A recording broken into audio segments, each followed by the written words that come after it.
m'appelle Jérôme Delporte, je suis régisseur général de la cour d'honneur du Festival d'Avignon depuis 2020. La préparation du Festival d'Avignon cette année a été un peu plus compliquée que les autres années. On a des fortes chaleurs qui est très compliqué. Là, il fait sur le gradin, en plein milieu du gradin, je pense que si on met un thermomètre, il fait pas loin de 50. On a eu un petit souci de peinture, il a fallu qu'on repeigne tout le plateau. En fait, la peinture avec la chaleur a dû sécher trop vite. Il y a eu une soirée où il y a eu de la pluie. En fait, c'est une peinture plastique, elle a cloqué, donc il a fallu tout gratter là depuis 3 jours pour repeindre la nuit, avant la première. Là, les défis techniques, ils sont surtout dans les changements. La nuit du 11 au 12, on finit le spectacle, on démonte toute la lumière, tout le son qui est sur le plateau. On installe le tapis de danse, on fait le concert du soir, on démonte le concert du soir, on démonte tout le plancher. On remonte le lendemain matin le spectacle de Kaltoum qui est quand même assez imposant. On fait le concert, on démonte le concert et le lendemain matin, on accueille la Comédie Française. La disposition scénographique du premier spectacle, elle est encore en recherche.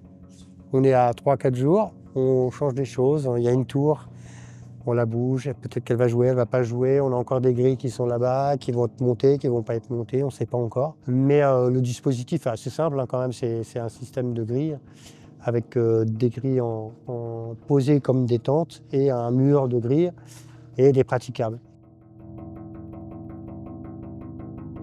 On a supprimé les colonnes sur les côtés et on a rajouté dans le gradin des petites enceintes devant chaque siège. Là, ils ont recréé un système qui permet de reprendre le son à chaque niveau du gradin. On peut suivre, par exemple, un comédien qui parle à jardin, c'est-à-dire que le son viendra de jardin. Ça veut dire que le cerveau est conditionné à voir où sort la source sonore. Parce que dans cette scène, sur ce plateau, comme il est tellement grand, quand il n'y a pas ce système-là, quand il y a plusieurs personnes qui parlent, on peut très vite être perdu. C'est-à-dire que je ne sais pas si le son vient de jardin, de cour. Et donc ce système permet de faire ça.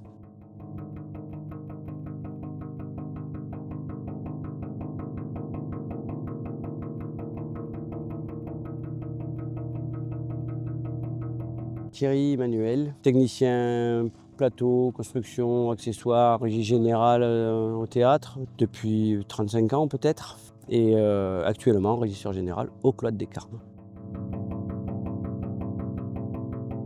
Donc l'an dernier, pas de festival au Carmes et c'était une bonne chose parce qu'il fallait que ce soit sécure et pour les artistes et pour les 525 personnes qui viennent le soir ici. Et puis cette année, grosse excitation de revenir au Carmes, de retrouver l'équipe des Carmes. On est 7 ici, on est 7 à travailler ensemble depuis très longtemps et on est une petite famille.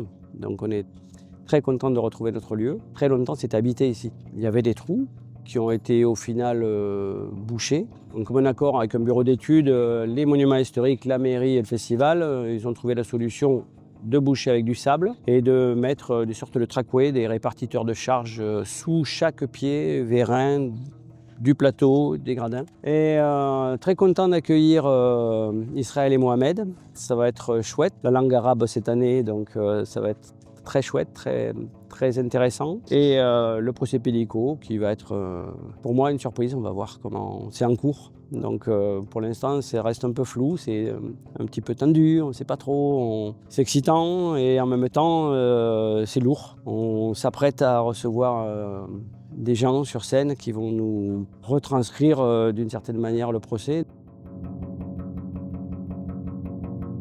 Alors on est dans un lieu en plein air. On a, en ce qui concerne la lumière, on monte des ponts qui courent sur la coursive, la partie supérieure, au-dessus du promenoir. Donc on a des ponts. Cette année, on ne les a pas mis parce que ce n'était pas une demande de la compagnie, ce qui allège visuellement.